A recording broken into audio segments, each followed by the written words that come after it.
तो उद्धव ठाकरे की पार्टी की ओर से संजय राउत का यह कहना है कि कुछ नेता, कुछ विधायक गए हैं, पार्टी पूरी की पूरी नेता के साथ है। इन सब के बीच बड़ा सवाल यह है कि उद्धव ठाकरे का क्या होगा, क्योंकि उद्धव ठाकरे पिछले कुछ साल में काफी हद तक डिपेंडेंट थे शरद पवार के ऊपर, और ऐसे में यह जो घटनाक्रम हुआ है जिसमें शरद पवार को झटका लगा है, चौगावकर साहब, बड़ा झटका है उद्धव ठाकरे के लिए भी। बिल्कुल, इसमें कोई दो राय नहीं। शरद पवार जब से शिवसेना की टूट हुई, एकनाथ शिंदे अलग हो गए उद्धव ठाकरे से, उनका सिंबल चला गया, पार्टी का नाम चला गया, उसके बाद से उद्धव ठाकरे को लग रहा था कि शरद पवार महाराष्ट्र के कद्दावर नेता है, इनका सहयोग और सपोर्ट लेके, कांग्रेस का सहयोग और सपोर्ट लेके हम फिर शिवसेना को खड़ा कर लेंगे। लेकिन आज जिसके कंधों पर उद्धव ठाकरे अपना सर रख के सपोर्ट चाह रहे थे, आज उनका बायां हाथ वहां से चला गया है। और मैं बताऊं, उद्धव ठाकरे की सबसे बड़ी चुनौती तो आने वाले कॉर्पोरेशन के इलेक्शन है। शरद पवार की, उद्धव ठाकरे और शिवसेना की हमेशा ताकत बीएमसी रही है। 40,000 का उसका बजट है। 20 साल से उद्धव ठाकरे की शिवसेना बीएमसी पे राज करती रही है। उन्हें प्रदेश की राजनीति में बहुत ज्यादा लगाव नहीं रहा। वो बीएमसी किसी हालत में नहीं छोड़ सकते, क्योंकि महाराष्ट्र की राजनीति में सिर्फ मुंबई की राजनीति तक शिवसेना सीमित है और वहीं तक रहना चाहती है। अब ये देखना दिलचस्प होगा कि बीएमसी में उद्धव ठाकरे कैसा प्रदर्शन करते हैं। अगर उद्धव ठाकरे के हाथ से बीएमसी निकल जाती है, जो लगभग तय है, तो मुझे लग रहा है उद्धव ठाकरे के लिए महाराष्ट्र की राजनीति में बने रहना लगभग असंभव हो जाए। ठीक है आनंद दुबे जी, बड़ी चुनौती आप लोगों के लिए। पवार साहब के ऊपर काफी निर्भर कर रहे थे आप लोग, अब तो पवार साहब के लिए मुश्किलें खड़ी हो गई हैं। चंदन जी, हम राजनीतिक और सामाजिक जीवन में एक दूसरे के राय विचार विमर्श समय समय पर लेते हैं। आदरणीय पवार साहब और उद्धव ठाकरे जी के समय समय पे मुलाकात, विचार विमर्श होते रहे, आगे भी होते रहेंगे। रही बात बीएमसी चुनाव की, बीएमसी चुनाव करवाइए ना। मैं तो आपके चैनल के माध्यम से आज बीजेपी के नेताओं को कहना चाहता हूं, 15 दिन 1 महीने में, यहां बैठे हैं महाशक्ति के प्रवक्ता, डिक्लेयर करिए 1 महीने में महानगर पालिका का चुनाव, दूध का दूध और पानी का पानी हो जाएगा। कल ही हमारी रैली थी ना मुंबई में महानगर पालिका के ऊपर, कितनी भीड़ थी, सरसों फेंकने की जगह नहीं थी। जनता हमारे साथ है, कार्यकर्ता हमारे साथ हैं। अरे भाई, नेता 1, 2, 4, 5 एमएलए विधायक, ये थोड़ी पार्टी होते हैं। मुंबई में एनसीपी के दफ्तरों पर जो मंत्री आज शपथ लिए, उनके मुंह पर कालिक पोती जा रही है तस्वीरों पर, और 5 जुलाई को बैठक लगा दी गई है जयंत पाटिल जी द्वारा। तो एनसीपी पूरी की पूरी शरद पवार साहब के साथ खड़ी है। ठीक है, आज उन्होंने जोड़ तोड़ के एक राजनीति करनी चाहिए, लेकिन आप देखिएगा ये चुनाव में इनकी परास्त, ऐसी परास्त होगी कि जीवन में याद रखेंगे कि जोड़ तोड़ की। चलिए, अश्विन पांडे हमारे साथ, हमारे सहयोगी, उनके पास एक कोई बड़ी खबर आ रही है। अश्विन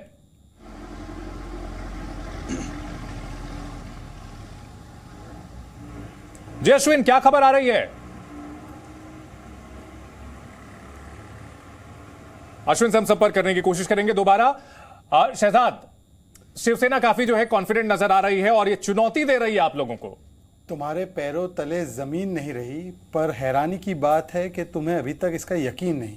तो मुझे लगता है कि ऐसे लोगों को, और महाराष्ट्र में समीर जी बैठे हैं, संजय राउत को कितनी गंभीरता से लोग लेते हैं, इसके बारे में विश्लेषण नहीं करना चाहता। एक मराठी की किताब आई थी, लोक माझे संगति, ये शरद पवार जी की किताब थी। उन्होंने उसमें विश्लेषण किया कि उद्धव जी के नाक के नीचे से पार्टी निकल गई क्योंकि वो उनकी असक्षमता थी। आज तो अनिल जी, दुबे जी को ये विश्लेषण करना चाहिए कि ये ऐसा क्या हुआ, कौन सी कमी थी जो शरद पवार जी के नाक के नीचे से पूरी पार्टी निकल गई। और मैं फिर से बता रहा हूं, आज एनसीपी हमारे साथ है, शिवसेना हमारे साथ है, और बीजेपी शिवसेना एनसीपी की सरकार चल रही है। हां, बगावती गुट जो 5-5, 6-6 लोग बाकी हैं, वो आपको उनके प्रतिनिधि दिख रहे हैं। इसीलिए ये सारे लोग हमारे साथ है और महाराष्ट्र की जनता हमारे साथ है। प्रचंड तरीके से चाहे कोई भी चुनाव हो, उसमें भारतीय जनता पार्टी की नेतृत्व वाली सरकार की ही जीत होनी है। ठीक है महेश चौहान जी, अब एमवीए के बार्गेनिंग में अगर जो बात होगी, तो पहले कांग्रेस तीसरे नंबर पर थी, अब जो है कांग्रेस नंबर 1 की पार्टी हो चुकी है। अगर जो दावे किए जा रहे हैं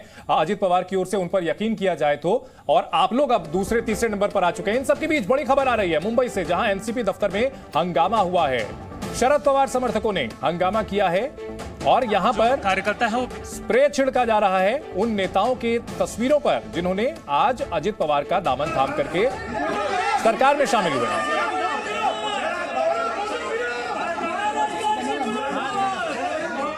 जी न्यूज पर एक्सक्लूसिव तस्वीरें एनसीपी दफ्तर की मुंबई से आ रही हैं, जहां पर अब पार्टी के अंदर बगावत के बाद बगावत करने वाले नेताओं के खिलाफ गुस्सा दिख रहा है।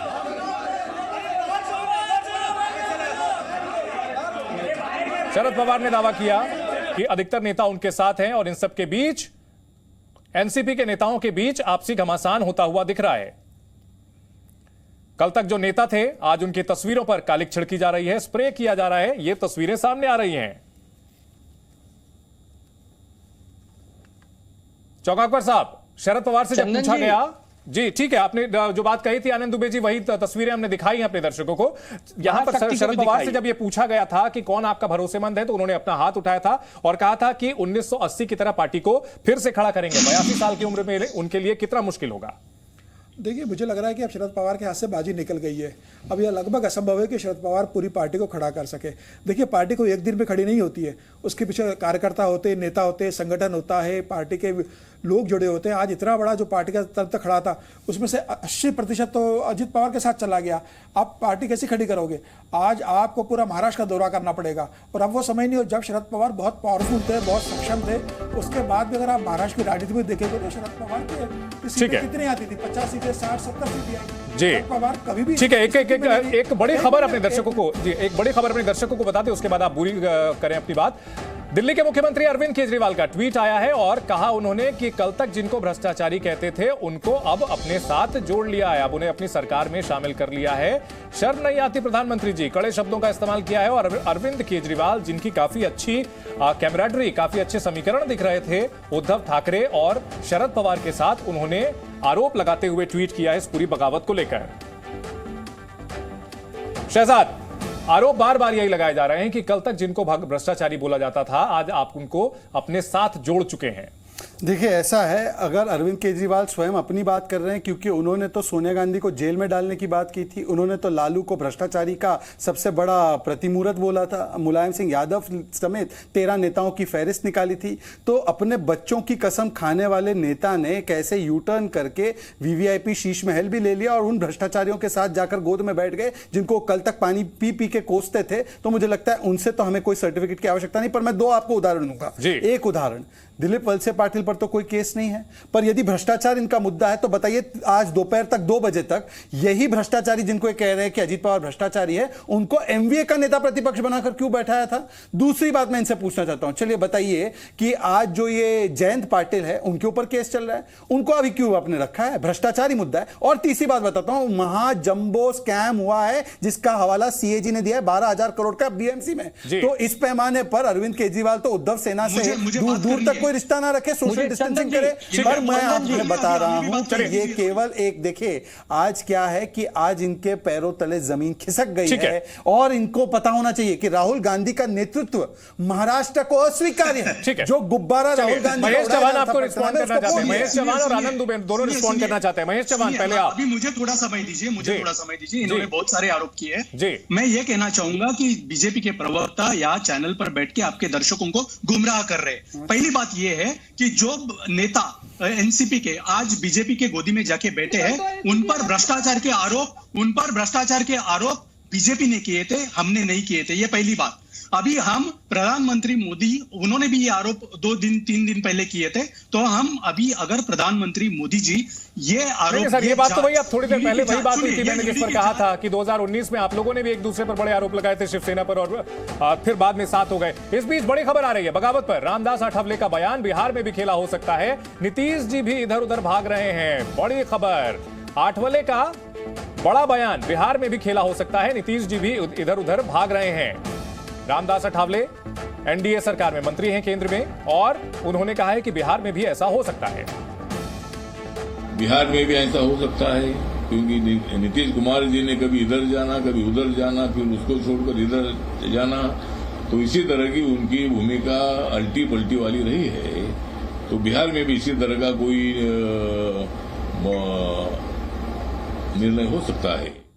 शहजाद, लगातार ये आरोप लगाए जा रहे हैं, कहा जा रहा है कि अब अगला, आज अखिलेश यादव ने कहा कि बिहार, मध्य प्रदेश के बाद अब महाराष्ट्र आप लोगों की प्रयोगशाला है, और इस प्रयोगशाला से जो प्रयोग सफल होकर के निकला है अब अन्य राज्यों में भी अप्लाई किया जाएगा, और जानकार मान रहे हैं कि अगला राज्य बिहार हो सकता है। देखिए, ऐसा है कि बिहार में पुल बनने से पहले जल समाधि लेने की प्रथा है। हम पार्टी वाले निकल गए, उसमें हमारा क्या रोल था? वहां पर कांग्रेस के प्रवक्ता ने नीतीश जी को गरियाया, आम आदमी पार्टी और कांग्रेस एक साथ बैठ नहीं पाए, टीएमसी और कांग्रेस का झगड़ा चल रहा है, इसमें हमारा क्या लेना देना?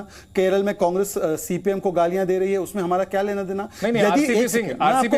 आरसीपी सिंह ने जो है जब अध्यक्ष थे तब यही कहा गया था कि वहां भी एकनाथ शिंदे बनाने की कोशिश आप लोगों ने की थी। देखिए, कहने वालों को कहने दीजिए जो कहना है। आज तो वो मैंडेट हमें जो मैंडेट शिवसेना बीजेपी को मिला था, एकनाथ शिंदे जी ने तो असलियत में उस मैंडेट को लागू किया है, क्योंकि वो मैंडेट बीजेपी शिवसेना के लिए था। मैं तो केवल एक चीज कह रहा हूं, जब से ये पीडीए पूरी तरह से डिस्टर्ब्ड अलायंस ने राहुल गांधी का गुब्बारा नेतृत्व का फुलाया है, तब से लोग उनसे खफा है, नाराज। और एक लास्ट वाक्य, अरविंद केजरीवाल ने 25 करप्ट नेताओं की फहरिस्त बनाई थी जिसमें शरद पवार का नाम था जी। तो बताइए चौहान जी, ये स्वीकार है आपको? ये 25 लोगों की लिस्ट बनाई थी, शरद पवार जी का नाम टॉप पे रखा था। जिस शरद पवार साहब के ऊपर आप करप्शन का नाम ले रहे हैं, मैं नहीं ले रहा हूं, अरविंद केजरीवाल ने। सुनिए ना, अभी बात सुनिए ना, आप इतना तो रिस्पेक्ट दिखाइए, आगे हम लोग ने आपकी बात सुनी ना, तो आप इतना सुनिए कि आपके प्रधानमंत्री मोदी जी उनको गुरु मानते हैं। वो पब्लिकली ये कह चुके हैं कि उनकी उंगली पकड़कर वो राजनीति में आए। क्यों भ्रष्टाचारी शरद पवार के उंगली पकड़कर वो राजनीति में आए? प्रधानमंत्री बनने के बाद राजनेता तो एक दूसरे के ऊपर आरोप लगाते ही रहते हैं, बड़े गंभीर आरोप लगाते रहते हैं, इसमें कोई नई बात तो है नहीं। हमने तो पद्मा अवार्ड दिया शरद पवार जी को, भ्रष्टाचारी तो अरविंद केजरीवाल बोल गए। ये अगर गुमराह करते हैं लोगों को तो इन्हें शर्म आनी चाहिए। जिस प्रधानमंत्री ने आरोप किए थे भ्रष्टाचार के, उन्हीं को अपने साथ में लेके आज बैठ रहे हैं। अभी मैं एक लास्ट वाक्य कहना चाहूंगा कि प्रधानमंत्री नरेंद्र मोदी जी को उनके ऊपर इनको भरोसा नहीं है, क्योंकि उनको अभी पता है कि नेक्स्ट इलेक्शन सिर्फ उनके अकेले के करिश्मे पर वे जीत नहीं सकते, इसलिए इनको दूसरे सब राज्यों में दूसरे पार्टियों के नेतागण की आवश्यकता है, इसलिए वो सब नेता को अपने पार्टी में ले रहे हैं। ये मेरा मानना है। ठीक है, आनंद दुबे।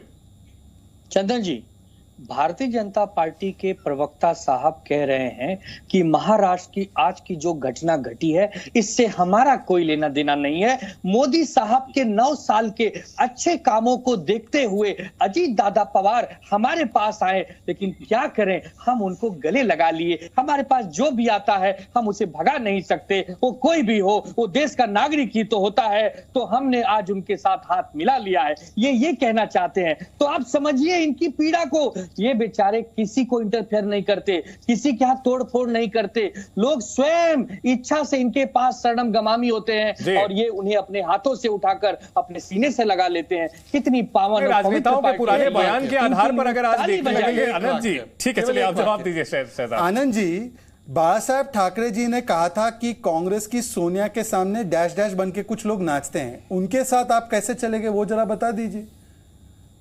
आपकी जानकारी के लिए बता दूं, कांग्रेस पार्टी और बाला साहब ठाकरे जी का संबंध 1970 से लगातार बने हुए हैं। बाला साहब ठाकरे जी ने मराठी में कहा था, शायद आपको समझ में नहीं आया होगा, उन्होंने कहा था मैं अपनी दुकान बंद कर दूंगा पर कभी भी कांग्रेस नहीं बनने दूंगा। ये उनका ऑन रिकॉर्ड बयान है, पर हो सकता है कि आपकी मराठी कमजोर हो तो आप समझ नहीं पाए, ये हो सकता है, कमजोर नहीं देखिए इसमें कुछ शर्माने की बात थोड़ी है। आनंद जी, महेश जी, तू राहतोय महाराष्ट्रात राहतोय, तुला मराठी हमारे साथ काय तुला नाही कळत। पुणे आहे, मी स्वयं मुंबईकर आहे। ठीक है, देखिए आपने तुम्हाला आनंद जी, आपने अपनी बात खुद ही जो है साबित कर दी सर कि राजनेताओं के पुराने बयान के आधार पर अगर मौजूदा दौर में उसको तौलने लगेंगे तो फिर बड़ी मुश्किल हो जाएगी। जी न्यूज़।